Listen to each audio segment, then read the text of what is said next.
जो आप ब्रीडिंग के लिए कबूतर की परख करना चाह रहे हैं किसी दोस्त से, किसी बेचने वाले से, तो जो आप वो कबूतर खरीदना चाह रहे हैं या लेना चाह रहे हैं, तो भाई सबसे पहला काम ये है कि कबूतर अपनी नस्ल में प्योर हो। बाज़ इस तरह से होता है कि अल्लाह ताला गरीक रहमत करे उस्ताद मियां नज़ीर साहब को, वो कहा करते थे कि हम उस कबूतर को जोड़ों में डालते हैं जो कि अपनी नस्ल में खुद प्योर नहीं होता, खुद वो पहले से चूं का मुरब्बा होता है, उसमें कई क्रॉस होते हैं, हम उसको अपने जोड़ों में डाल लेते हैं। ठीक है, तो सबसे पहले उसकी नस्ल, जो कि आजकल बड़ी एक कॉमन सी चीज़ है कि लोगों को मीडिया की वजह से नस्लों का काफ़ी हद तक इल्म हो चुका है और उन्हें इस चीज़ का पता चल चुका है कि भाई ये कमगर, ये टैडी, ये बटेरा, ये सियालकोटी जोंसरे, या फिर ये डब वाले हैं या कमगर चीने हैं, ये कौन सा है। अगर हम अपने लॉफ्ट में, हम अपने ब्रीडिंग पेयर्स में उस कबूतर को लेकर चल रहे हैं कि जो कि ऑलरेडी क्रॉस में है, तो फिर हम आगे उसके बच्चों से किस तरह से एक अच्छे रिजल्ट की तवक्का रख सकते हैं। ठीक है, ये बड़ा एक लंबा मजमून बनता है कि जिसमें आगे ब्रीडिंग जो है, ब्रीडिंग भी दो तरह की होती है, एक क्रॉस ब्रीडिंग होती है, एक ब्रीडिंग ब्राय रिजर्व करने के लिए, उसकी नस्ल को संभालने के लिए ब्रीडिंग होती है। तो मैं अभी कबूतर की पहचान की तरफ ही रहूंगा कि कबूतर की पहचान, एक अच्छे कबूतर की पहचान क्या होनी चाहिए। एक आम खिलाड़ी को वो क्या क्या चीजें हैं जो कि उसको जहन में रखनी चाहिए कबूतर को देखते वक्त, कबूतर को परखते वक्त, कि उसको पता चल जाए कि ये कबूतर जो है ये मेरे ब्रीडिंग स्टॉक के लिए मौजू रहेगा। तो सबसे पहली बात जो मैं अपने नाना अबू जनाब सूफी गुलाम हुसैन मरहूम की वो आपसे शेयर करना चाहूँगा कि मेरी ज़िंदगी में इस छोटे से कुलिये ने बहुत बड़ा काम किया। उन्होंने मुझे कहा,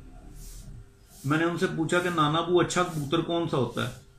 तो वो अक्सर कहा करते थे कि बेटे मैं कबूतर हाथ में पकड़ के नहीं देखता, मैं चलते फिरते कबूतर को देख लेता हूं, तो वो कबूतर अच्छा ही होता है। तो उन्होंने ये बात उस जमाने में की जब बहुत ज्यादा क्रॉस नहीं थे, जब बहुत ज्यादा नस्लें हालिस मिल जाती थी। तो मैंने कहा आप चलते फिरते क्या देख लेते हैं, तो कहने लगे कि देखो 100 कबूतर फिर रहा है ना, तो देखो कि कौन सा कबूतर ऐसा है जो अपनी शान सियान में पूरा खड़ा है और उसका कलर पूरा है, तो आप उस कबूतर को ले लो, उसको ब्रीडिंग में डाल लो, वो आपका पूरा काम करेगा। अब जब मैंने इस क्राइटेरिया पर कबूतर लेने शुरू किए, तो आप यकीन करें कि मेरे पास ऐसे कई एक कबूतर, 10 में से 7 कबूतरों ने बिल्कुल ठीक काम किया।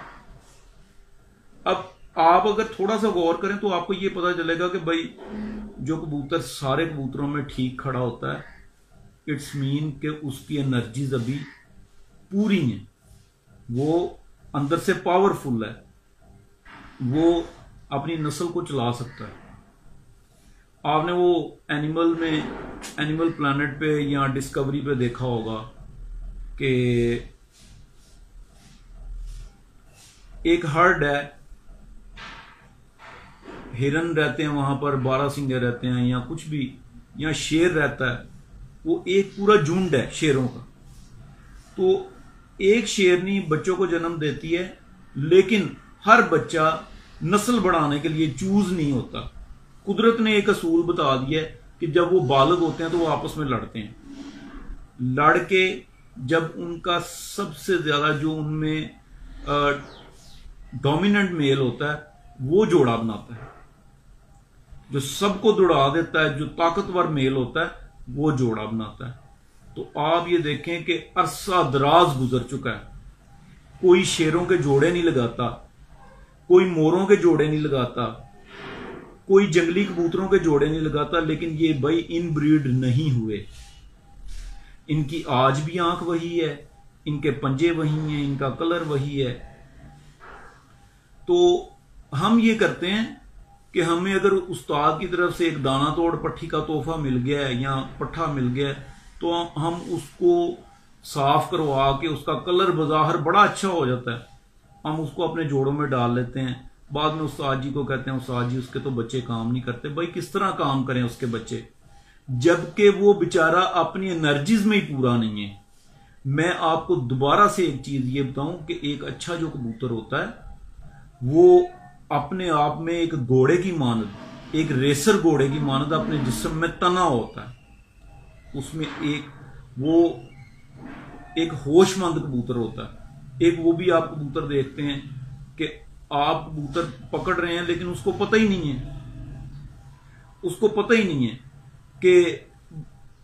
مطلب اس جال میں کیا ہلچل مچی ہے، وہ ایک سائیڈ پہ مطلب مست ہو کے بیٹھا رہتا ہے۔ تو ایسے کبوتر کو اگر جوڑوں میں ڈال لیا جائے تو بھائی قدرت تو آپ کو سمجھاتی ہے، آپ ہی نہیں سمجھنا چاہتے۔ اچھا، اب میں دوسرا حوالہ دوں گا استاد شیخ افضل صاحب کا، سیالکوٹ کے ایک بڑے معزز استاد ہیں۔ انہوں نے ایک بڑی پیاری بات کی ایک دن، تو وہ کہنے لگے کہ میں جب فری ہوتا ہوں نا، میں اپنے کھڈے میں کرسی رکھ کے بیٹھ جاتا ہوں، کمرے کے جتنے انہوں نے کھڈے بنائے ہوئے ہیں تو وہ میں کرسی رکھ کے بیٹھ جاتا ہوں۔ میں ایک کبوتر کو پکڑتا ہوں، کبوتر کو پکڑ کے فرش کے ساتھ چھوڑتا ہوں، جو میرے ہاتھ سے نکل کر فرش پر چلنا پھرنا شروع کر دیتا ہے میں اس کو اسی دن فارغ کر دیتا ہوں۔ میں نے کہا استاد جی کیوں؟ تو کہنے لگے جو اڑ کے اوپر پھٹی پر بیٹھ جاتا ہے میں اس کو رکھ لیتا ہوں۔ میں نے کہا استاد جی کیوں؟ کہنے لگے یار جو کبوتر میرے ہاتھ سے چھوڑ کے اس میں اتنی ہمت نہیں کہ وہ کریٹوں پر جا کر بیٹھ جائے، کابکوں پر جا کر بیٹھ جائے، وہ میں نے آزما کر دیکھا ہے کہ وہ بریڈنگ میں کوئی کام نہیں کرتا، وہ فارغ ترین کبوتر ہوتا ہے۔